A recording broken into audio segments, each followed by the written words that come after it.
makes me wonder, and I say that to say when we find out about this baby, I started to question. I was like, aha, is it that you're undisciplined, more undisciplined than you let on? So you're 38 and you're as a man, you're still having random one night stands with women you don't know, a random woman in Miami, and you just said, you know what? I'm having one night stand with you. Unprotected sex at that. That's crazy, y'all. I'm sorry. So I'm just questioning. I need to know so much more about Bello. Like I said, on the surface, he checks every box. Like and we'll see it later. Like Ashley said, oh, he's husband material. That's the scary part. Men like Bello are chameleons and they can blend in.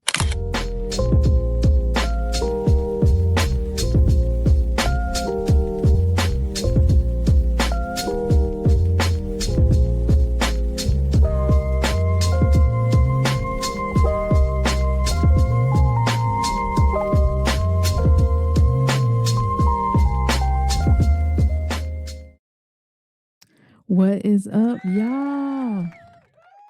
I hope y'all are doing good. Is my mic on?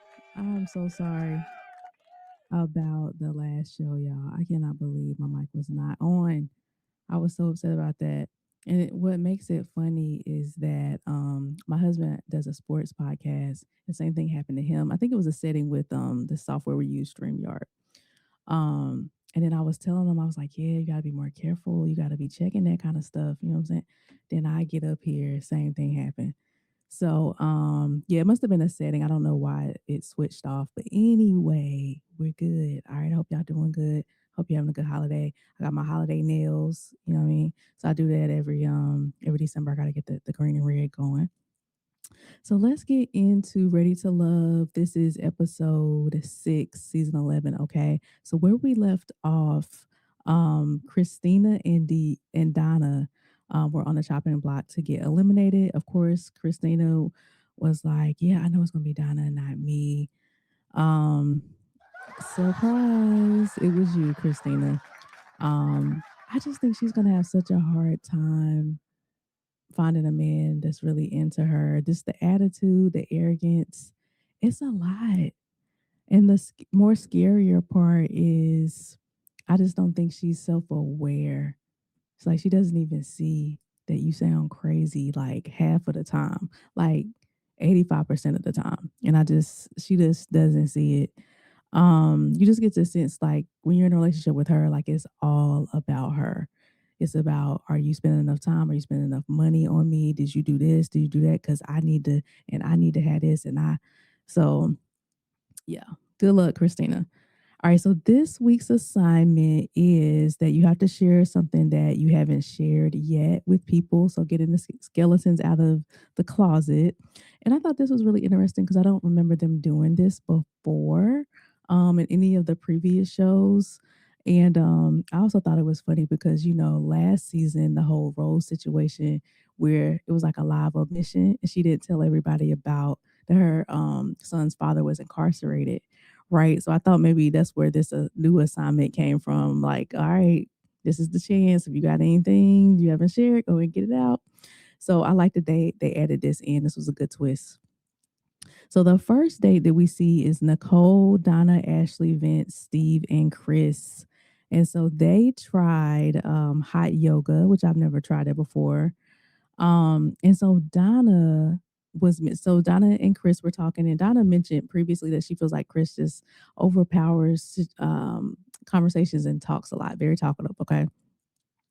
And then Chris says that he developed strong conversation skills almost as a defense mechanism. I guess when he told us a little bit about this last show too, or the show before last, that I guess he maybe got teased. He had a gap. He had issues with his skin, with his hair. So I think he had a lot going on. And now I guess, he thinks he looks good. But anyway, when he was younger, to deflect, I guess he just got really good at talking. And he kind of talks too much. And don't you hate people like this where you just can't get a word in? It's so draining and so tiring. Like, do you even care my perspective or what I think? or is it just all about what you think? Like, I can't stand people like that. And we all know somebody like that, right? You know, if I pick up this phone, they're gonna talk my head off. Everybody knows a person like that. Um, so yeah, so I don't know about Chris. And again, this is another person that's not self aware. Most people, all people that are like that are not self aware. They don't even realize they do it. Like they might say, yeah, I talk a lot, but they don't even realize, like, hello, can you ask my opinion in the matter? So that was Chris. And then we go over to Nicole and Vince. Um, so Nicole's thing, and this was kind of deep. I was like, whoa, Nicole, you went real deep. She admits that she's been telling everybody that she does not want kids. I hadn't heard that, so I might have missed that. But she says she's actually afraid of being a bad parent. And I thought, wow, that's really deep that she shared that with Vince. And y'all, I say it all the time. Being a bad parent is a thing. You can mess your kids up. Okay. I be saying that all the time.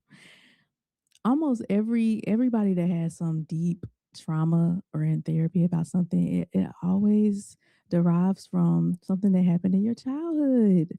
So I understand that rational fear that she has.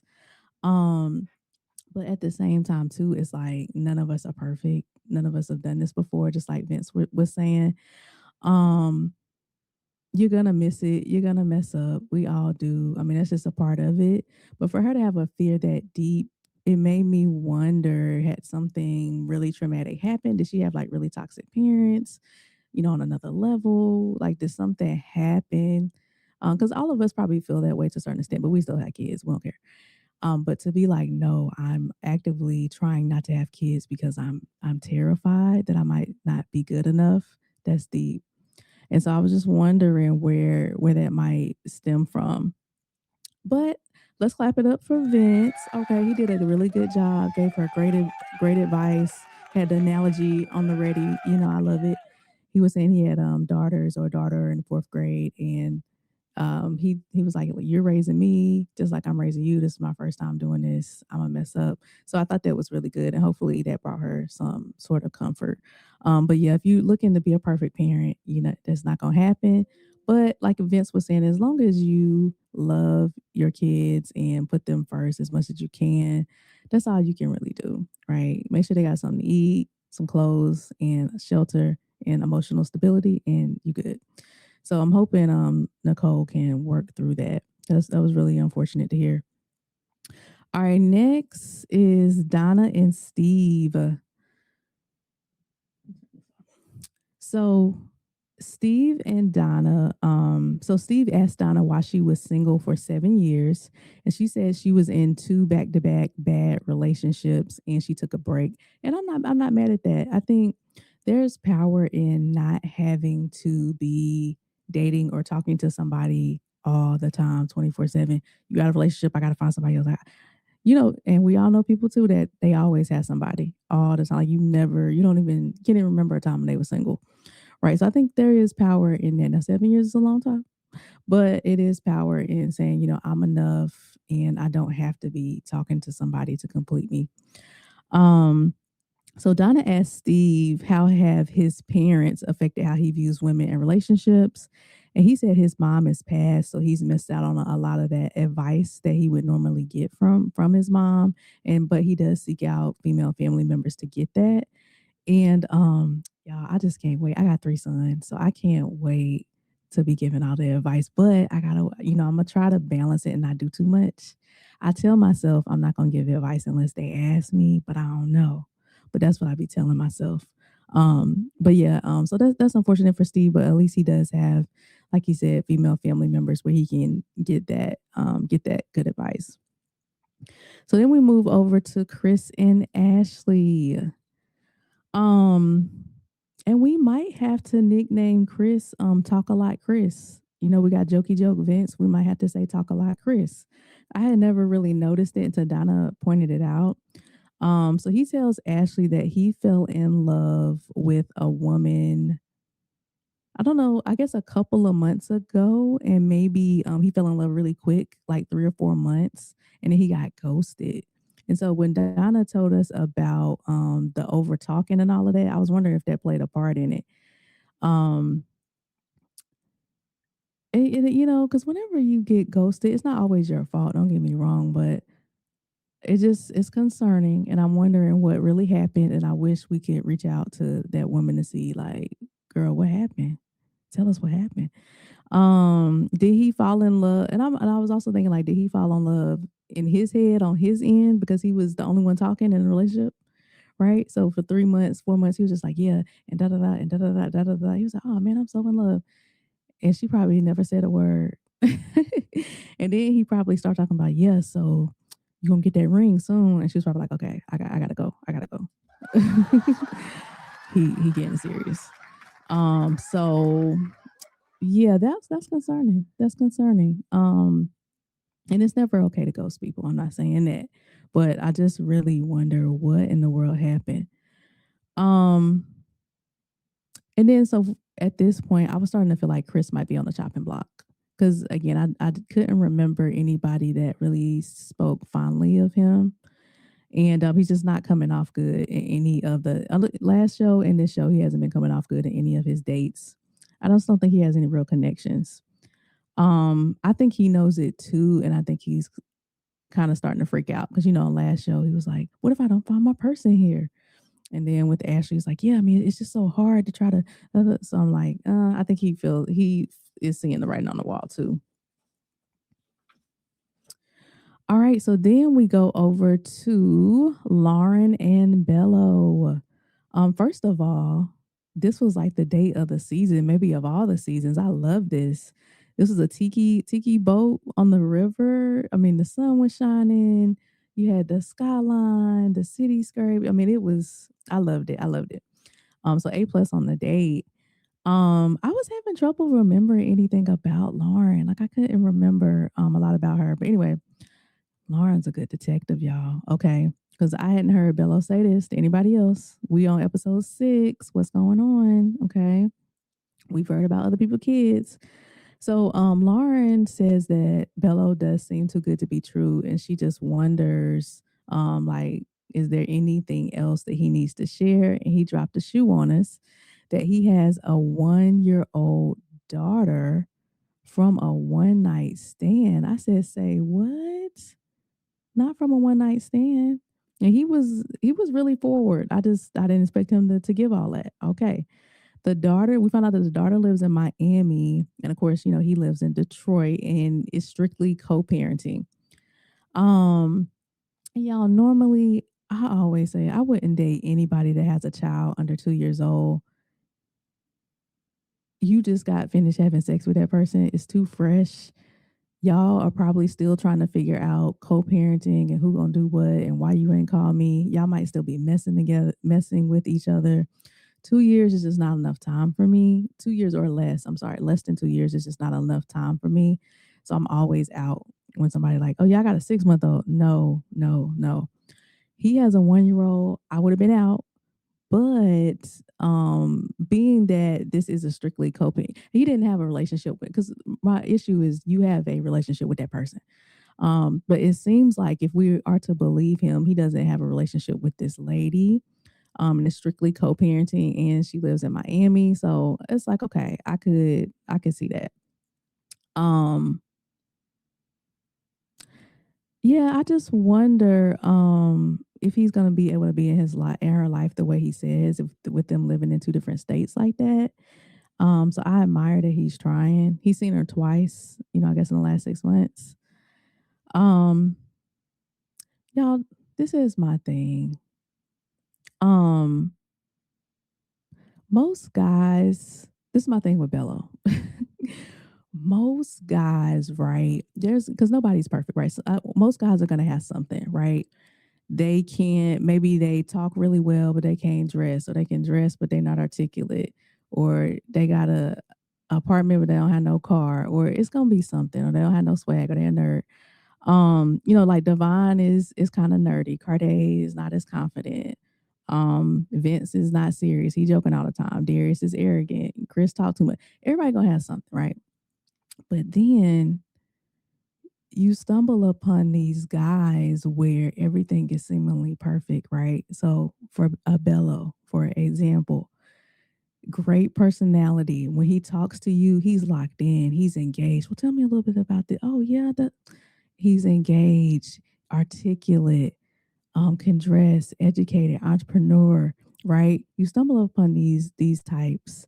And it always scares me because it's like, what are you hiding? What's happening? If you are 30, I mean, let's say if you're 35 and older and you're this perfect guy, you know, no divorces, anything, you trying to tell me that you just this perfect guy, you haven't found anybody? Marriage is your goal. So you telling us you want to be with somebody, you want to get married, and Bello, I guess, is 38, and you haven't found anybody? Because I feel like most guys that are truly well rounded like that, they would be married by now. I'm sorry, that's just how it is. Um, and so when I see these guys that just have it all together, and then you're 38 and nothing, it just almost, I mean, sometimes, okay, maybe he just haven't found anybody in all these years, but it makes me wonder. And I say that to say, when we find out about this baby, I started to question. I was like, aha, is it that you're undisciplined, more undisciplined than you let on? So you're 38 and you're as a man, you're still having random one night stands with women you don't know, a random woman in Miami, and you just said, you know what? I'm having one night stand with you. Unprotected sex at that. That's crazy, y'all. I'm sorry. So I'm just questioning. I need to know so much more about Bello. Like I said, on the surface, he checks every box. Like and we'll see it later. Like Ashley said, oh, he's husband material. That's the scary part. Men like Bello are chameleons and they can blend in, and that's scary. Until you uncover, you raise that cover up and like, oh no, and it's something deep. Because we were talking about surface level stuff, like, oh, talkative, not, but people like Bello that are seem so good, they got everything together. There's something deep there, and I think we're close to uncovering it. I know he tried to clean it up, and oh yeah, one night stand, accountability. I was wrong, but I'm gonna be in the life, and da, da, da. And it sounded great, but when I just thought about it, I was like, wait, you had a one night stand, a woman you don't know, and you had sex unprotected. That's a lot. Or is he lying? Did he have a relationship with her more than he's leading on? Was it really a one night? I don't know, but it just left me with a lot of questions. So we still got to keep our good eye on Bello. Okay, I'm sorry, y'all. That was a tangent. Okay. Yeah. So and I really didn't see any chemistry between him and Lauren, to be honest. I didn't. But anyway, so let's move on to Dominique and Carday. So they went on a date to a restaurant. They did trivia. It seems like the trivia was culturally biased. Like they were saying, can we get some Michael Jackson? You know what I'm saying? Some black artists. But anyway, Carday mentions that he has a 3-year old daughter, and he co-parents well with the mom. Like I said, 3 years, Imma allow it, Imma allow it, Imma allow it. We just gotta figure out what the relationship is with the mama, but Imma allow it. Dominique says her last relationship was 18 months ago. Um, and I love Carday, y'all. I love his personality. I love everything about him. I just don't think he matches Dominique, if that makes sense. Y'all probably feel it too. He is a little corny in a good way. In a good way. There's nothing wrong with that. But I just think Dominique needs a more confident, self-assured type of brother. I feel like she would run over Carday. And so I don't see them working like that. So then we move over to Lauren, Darius, Devon, and Shannon. So they are at a speakeasy for their date. And Shannon says, and again, remember, the point is we're sharing something deep, right? So Shannon says when she was in school, she fainted and bumped her head on the wall, and she had concussion like symptoms or concussion symptoms. And she said it still bothers her to this day. So I was like, oh, wow. Now Shannon, I love you, but we gotta check you out. Divine, make sure you check her out. Make sure like what kind of symptoms you talking about, like what be happening. So let's make sure. Um, and I again, I love her for Divine. I hope they get together, but we just gotta make sure she's not crazy and nothing. Now, Darius says when his mom used to drop him off in the morning. Again, we all sharing something deep, something real deep, something we hadn't shared before, something deep. Darius says when his mom used to drop him off in the mornings, the little girls would line up and kiss his hand and say, King Darius.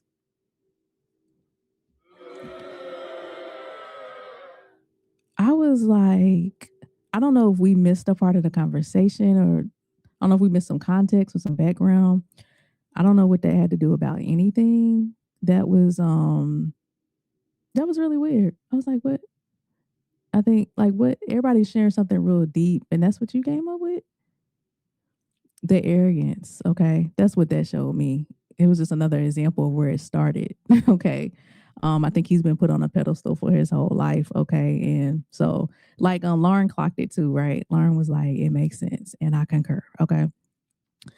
Um, like I said, he definitely comes off as very confident and self assured, which is very good. But then we can cross over, we can go too far and cross over to arrogance. But to be honest, I haven't seen him say anything or do anything too crazy or questionable. So I can't really say that. But it's just like, why we're all being vulnerable. You couldn't think of nothing else? Um, but anyway, Lauren says that her parents had a very toxic relationship and it scared her, but it showed her what love doesn't look like. And and I always say just because you have a two-parent home doesn't always mean it's healthy. Okay. Because the two people can stay together and be just as toxic as if you grew up in a one-parent home or something like that. So, so I don't know if that was her situation. Devon says his parents divorced when he was 6 and they were always fighting. And he says he understands the importance of healing from that and that he's done that work, which is great. Like I said, y'all, these are grown people. And when you think about something that's deep, everybody's talking about their parents, how them parents messed them up. So you got to be careful. But again, as long as you really trying and you love your kids, they'll be fine.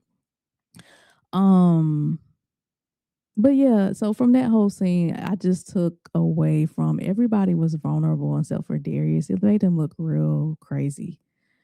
So I don't know why he couldn't come up with anything other than that. Okay. So then we go to Nicole and Ed. All I wanted to say was no.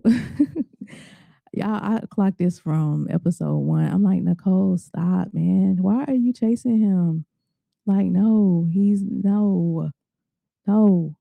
But anyway, again, y'all, she's trying to live out some, I wouldn't say childhood dream, some college dream or something. Like, Ed is not it. If he wanted you like that, he would have been pursued you. Even on this show, let's say he seen you on the show, he would have really been, you're doing the pursuing. Can't you see that? Like, what is going on? So Nicole asked Ed what's the most pain he's been in that wasn't physical. Because again, the assignment, the point is we're trying to uncover things, deep things that we might not have shared. Okay. So if you know that's the assignment, why don't you have something on the ready? I don't know. We gotta ask Darius, we gotta ask Ed. Ed couldn't come up with anything. Um, and I was just thinking, like, because Ed has been divorced, and it's like, if you've been divorced, isn't that a layup? Isn't that something that you should say, like, oh, yeah, my divorce? Isn't that, I just didn't get that. Because everybody that I know that's been divorced says, it's the worst thing. Like, it's terrible. It's depressing. You're sad, you're angry, so many emotions, like all the things. And so I was wondering why that wasn't the first thing that came to his mind. Like he was really, really puzzled and couldn't come up with anything. And you knew this was the assignment. But maybe he was just overthinking. Maybe he was overthinking. And then she said she can't date anybody that won't open up to her. And that was the end of that. So I'm hoping she was able to see too, like, there may not be a lot to him. He's on the surface. Like, I don't know. I just hope she can see through it. because I really didn't see any chemistry or anything like that on the date either. All right, so then we go to Ashley and Bello. So they are out eating. And Bello said he was supposed to go into law, but he's more into entrepreneurship and selling things. And Ashley said she is the black sheep of her family. And I think Bello was the middle child. And which is so funny because we were watching like Squid Games yesterday with my 7-year-old son, and somebody on the show was like, "Yeah, I'm the middle child. It's the middle child syndrome, and we get overlooked." And my 7-year-old, he's the oldest. He was like, "Oh, I feel so sorry for Julius, his middle brother." And we was like, we love all y'all equal. We don't have no favorites. So I don't know. Is middle child syndrome a thing? I don't know. But anyway, um, where was I at? Yeah, so he was supposed to go into law, but he's more into entrepreneurship and selling things. So he went a different path. Ashley said she was supposed to be a doctor, but she went more the personal trainer route. Um, and do you guys like have paths and things for your kids? Because I know to their point, you shouldn't like force them to do a thing. But look, me and my husband, only degrees we paying for over here. I don't care what y'all say. Engineering, business, doctor, lawyer. That's it. Okay. I don't care. But within those things, there's like hundreds of jobs within those four things that I mentioned. Okay. But I'm just saying, like, we got to be serious about this thing. We want you to be successful. Okay. And so those are the degrees that we've determined. You see what I'm saying? Now, the only if, okay, I'm on tangent. The only exception is if the anointing of God is on their life, okay, and it's just very, very clear that they're supposed to be doing this one thing, that's something different than that, okay, but it need to be clear, okay. But other than that, you gonna get one of these degrees. Whatever else you thinking, you can get that as a secondary degree. All right, so we just trying our best. Um, so Ashley says she learned in therapy that, so yeah, so then Bello asked her, because she said she was in therapy. So Bello, he's just so good. Tell me what you learned. She said that she learned that she's a strong person, but she doesn't believe it, which that was kind of sad. Then she starts crying and she said, it's tough to see somebody that you really love who's schizophrenic or bipolar, when you can see that up close and it's nothing you can do about it. And did y'all know I couldn't understand who she was talking about? I didn't know if she was talking about like a parent or somebody in her family or like somebody she had dated. So I really didn't know. But nonetheless, um, I'm glad she's in therapy. Whenever somebody says something to you and you cry that immediately, that means it's like on the surface level, like it's right there. And so I'm glad that she is going to therapy about that because you can tell that's something that really bothers her. Um, and then, yeah, so that date was over, and she said Bello was definitely husband material, and that's what I was telling y'all about. It's dangerous. Bello's dangerous because he's a chameleon, and I feel like he could sit down with a homeless person off the street and be locked in. You see, like that's just him. And so, when women are like, "Yeah, he's marriage material. He has it all together," but I just I don't know. There's something there. I think we like I said, we're close to uncracking it. Because he would have been married already, y'all. Everybody that he sat with, all these dates, everybody's like, Bello's amazing. He's the best. So you can't tell me that in his real life he doesn't have suitors and women all over the place that are like, yes, he's the best. Like, I want to marry you. So what is it, Bello? What is it? There's something. It's something there. I don't know if he just enjoys playing the field. That's a lot of it. That's most of the times that is what it is. They love I'm going on that tangent. These men that proverbially have it all together, they love being that guy that has it all together. And they might even have a scripture, like one scripture they know that they'll throw out. Yeah, because Proverbs 4 and 6, you know what I'm saying? Or, you know what I'm saying? Like they always got a little scripture or something like that. And they enjoy the chase, right? So they enjoy women doting on them. And then once you get too familiar, too close, when it seems like you're like, okay, are we going to be in a relationship? Do you want to date exclusively? Then he kind of backs up and he's on to the next. And they do that over and over and over. So I'm wondering if it's Bello, that type of guy. So that was all the dates, and then we go to the women's lounge. So everybody is out on Chris, it seems like. They talk about how much complaining he does about the process and the show. He's not even into whenever he goes on a date, he's not even talking about the person. He's like, "Yeah, what about this process? What you think?" And then so yeah, I was like, I don't know about Chris. And then Lauren said Darius feels like calling her pastor. So that was interesting. I was wondering what she meant by that. I don't know that he's just again presents this like all together front and yeah, absolutely. And I don't know if that's what she meant. But that was funny. And then everybody said that Ed is emotionally unavailable. And Nicole was like about to have a breakdown over that. And everybody clocked it. It was like, girl, you just saying that because you knew him from college. So she obviously still can't let it go. So it's elimination time. I thought it would be Chris because just nobody vouched for him. Everybody's like, oh yeah. So I was saying Chris. Um but to my surprise, Chris and Ed went home. I was like, wow, it was a double elimination. Yes, I wasn't expecting that. And then Nicole just had a whole like meltdown. Um it was so weird. And because I'm just like, Nicole, this is a game show.